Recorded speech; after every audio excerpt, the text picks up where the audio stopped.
Hey everyone, today's video is a talk by Bill Liao. He is general partner at SOSV.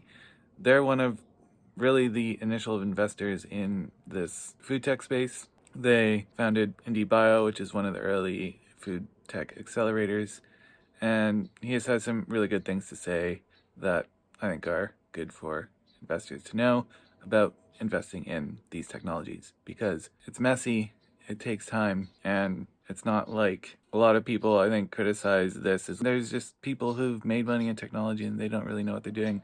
But biology is quite different. So let's get into that video. Bill Liao, general partner at SOSV, who is here with us today to share lessons learned from 10 years of investing in cellular agriculture for food. Let's welcome Bill with applause.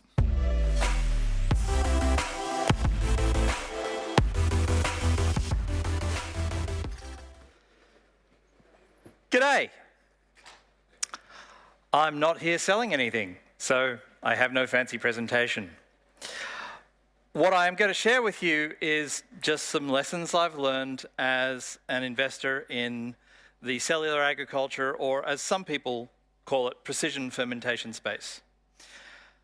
To give you a little background, SOSV, which is the fund I'm a general partner of, we owned and I co-founded IndieBio, which some of you may have heard of. We are the highest volume investors in life sciences and biotech on the planet. By highest volume, I mean we do the most deals. So we have hundreds of companies in our portfolio in this relevant space. We've participated in something like 7,000 funding rounds with our companies. And so we kind of get to know a little bit about the spaces that we're interested in. And we have been interested in cellular agriculture since about 2014 when we started IndieBio. In fact, in the very first batch of, back then it was called SynBio Accelerator, that I ran in Ireland, one of the companies that we had in there was a company called Perfect Day. Some of you may have heard of Perfect Day. They're one of the leaders in making milk without cows. And Perfect Day actually ferment milk proteins using brewer's yeast that they have hacked for that job. How many people, just quick show of hands, how many people here are startups? Few. How many are investors? Few more. Okay, so now try and keep it balanced. So some of the things that we've learned about cellular agriculture. Well, first, what is cellular agriculture? Put simply, it's putting microbes into an environment where they make something that you want. At its best, you are taking a very low value sugar molecule and turning it into a very high value protein. Most of the techniques for cellular agriculture were perfected in the pharmaceutical industry. And the reason that I got interested in cellular agriculture in the first place was that my daughter is a type 1 diabetic, and all of her insulin is made using cellular agriculture. It's made using Chinese hamster ovary cells. That's one of the things I learned in this many years of investing, is that a lot of pharmaceutical companies are making proteins using a cell called CHO, Chinese hamster ovary cells. Why they use Chinese hamster ovary cells to make insulin, I don't know, but I think it has something to do with their resilience. Apparently, you can find these CHO cells in the ventilation systems living quite happily of some of the facilities where they're actually producing supposedly just insulin. So that's one of the first lessons that I learned about cellular agriculture or precision fermentation. It is incredibly messy. It is not neat. It is not tidy. It's not like code that you can easily debug. It is very messy, very complicated, and it is hard to perfect. I'll give you an example. I have a company that is called Sundew, and they're making a really amazing small molecule that is going to replace formalin in the aquaculture industry. Now, formalin is this incredibly toxic chemical that they use to kill a disease called white spot. Sundew make this stuff called biocos, which is a byproduct of a bacterial fermentation that does the same job, kills the white spot, but it's completely non-toxic. Great, you think, great. Take a toxic chemical that's expensive out of the environment, put in a natural chemical that kills only the pest. Fantastic. Getting that to scale up into big enough bioreactors in order to make enough of it is an incredible challenge. And you could be shot in the foot in the most unusual ways. So for instance, they were trying to improve the yield. They were trying to get more of the biocosts coming out of the bacteria. So they were doing a whole lot of trials. And through these trials, suddenly their yields started to go down and down and down and down and down. And they went back to the original formula, and still the yields were terrible. It turned out that in creating what they call the inoculant, which is a small batch of the bacteria to then put in the big bioreactor, they were relying on a little membrane made by a company, a normal, large pharma company. And this little membrane is supposed to be porous, so it lets oxygen in, but it doesn't allow it to be contaminated. So these semi-porous membranes that cost, 10 cents each, every single one in 5 batches was non-porous.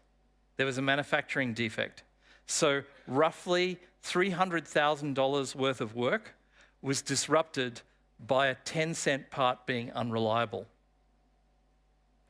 There is a lot of that going on.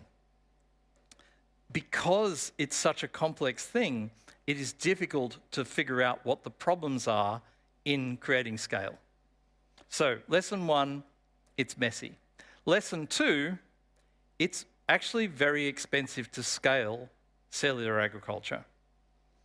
Perfect Day, the company that I mentioned, raised around about $350 million, and they have managed to get over their valley of death to the point where they have approved products. So if you think you're going to start in cellular agriculture and you're just going to drop a few $1,000s and then you're going to get to scale, you're kidding yourselves. Getting to major scale is extremely expensive, and it will be for quite some time. The next thing I learned is that bioreactor capacity in some places is extremely limited. Now, a bioreactor is just basically a big vat that you can control the conditions in to grow your little microbes. We do it all the time. Every time you've had wine, beer, or cheese, or yogurt, you've been eating the product of a basic bioreactor. The problem is, life is a little uncooperative. And so when you fill a bioreactor with stuff to then grow it, you have to have very precise conditions. And the kinds of bioreactors that you can do that in are a little bit hard to come by. In Silicon Valley, there is a bit of an oversupply because of so much money going into the field, but in the rest of the world, there's an undersupply. To the point that in Australia, for instance, they are converting wineries into bioreactor plants. Now, that is also an extremely bad idea. I know that if you want to have a reasonably controlled bioreaction, you need to put it in a building that is pretty well controlled. And by that I mean sterile. The average Australian winery does not rise to that standard. And retrofitting an old building to those standards, not likely to work. A tiny amount of contamination into a giant bioreactor can destroy the entire batch. And this is a lesson that the pharmaceutical industry has learned a long time ago. If you go to an insulin production plant like Novo Nordisk and you look at the conditions that they run those huge million-litre bioreactors under, they are cleaner than a silicon chip fabrication plant. They are class 1 clean rooms. And that is because they've learned that a tiny bit of contamination is a bad thing. And we've learned that too. So what we are seeing in the world is a big trend towards outsourcing the fermentation. And this leads us on to the next lesson that we've learned. It is so far untested as to how well the intellectual property is protected in a lot of these companies. So we see, for instance, sweet protein companies. There are literally now dozens of sweet protein companies. We've invested in a couple. Some of them have been funded, some of them are scaling. But despite the fact that they have multiple patents, there seem to be more and more coming onto the market. And so one of the things that I'm anticipating is some very large either consolidations or legal battles over who owns what. It's fine if you have know-how, but know-how tends to walk between the places. Because the other thing we've discovered, and here's one of the other lessons we've learned, fermentation capacity know-how is somewhat rare. Bioreactors are big, complex machines that interface with life, and life is really complicated. And life has a tendency to want to do its own thing. Even if you modify a cell to produce insulin, say, or to produce a sweet protein, that cell has an interest in doing its own thing. And it will tend to evolve quite quickly away from doing the thing you asked. And so there's a lot of moving parts, not just physically in the bioreactor, but also in the supply chain of it, also in the management of it. Temperature is a factor, oxygenation is a factor, waste product removal is a factor, inoculation is a factor, and all these factors multiply together. And people who have the specific expertise to figure out how to drive your bioreactors are not common. And they're kind of undervalued. So a lot of those people have been swept up, and you might be able to get yourself a 1 million litre tank, but you won't be able to find anyone to drive it. So there is a strategic advantage in the ones that have been early and have already got their hands on manufacturing capacity. They are having a much easier time scaling than the ones that are trying to outsource now. And another thing that we've learned is the hype cycle for biotech and for cellular agriculture is in its sort of first dip, which means it's probably going to come back fairly strong soon.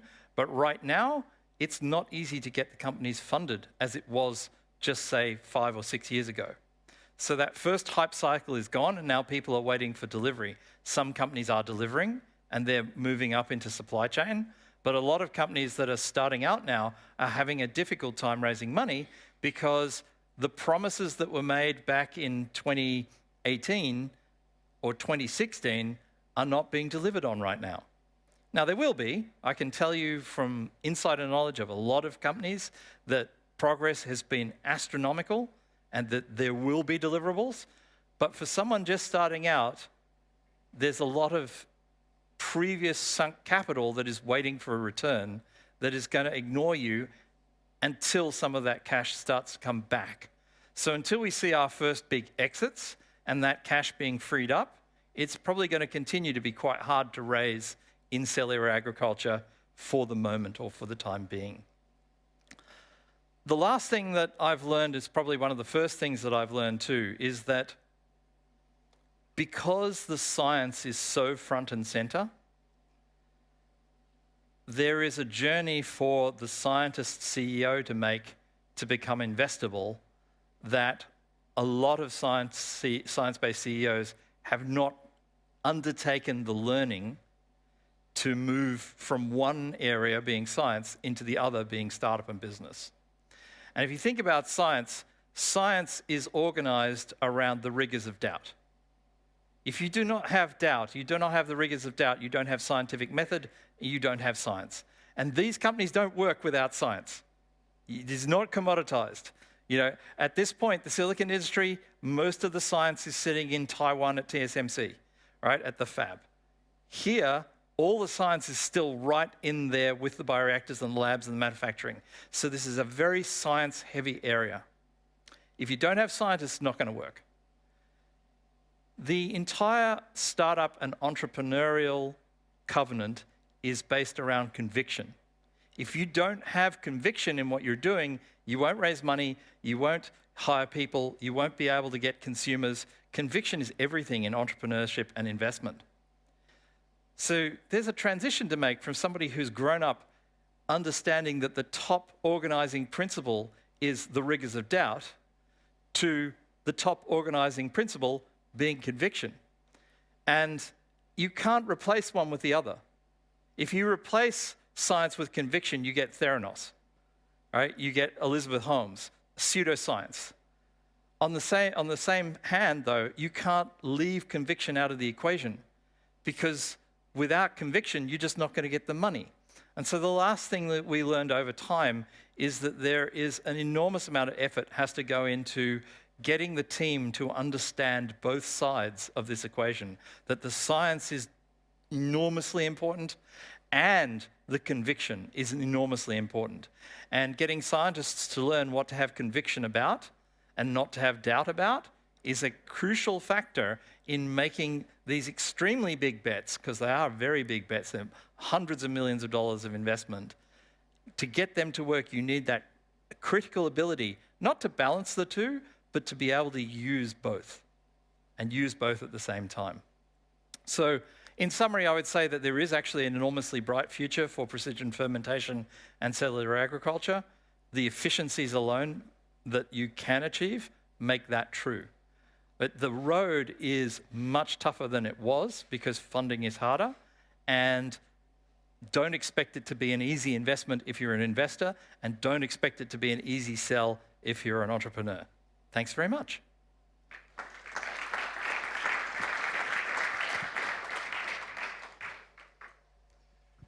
Thank you very much, Bill. Quite an inspiring closing keynote, I have to give it to you. And I would say that pseudoscience is one thing, now that you've mentioned Elizabeth Holmes, and gullibility or wishful thinking is quite another in the industry or in the industries across, right? Yes, that's true. If you are entirely about conviction, it's easy to get conviction about the wrong things, which is why the rigors of science are so important. But the rigors of science don't actually raise you any money. I'm Chris, and we'll catch you in the next video. Thanks for watching.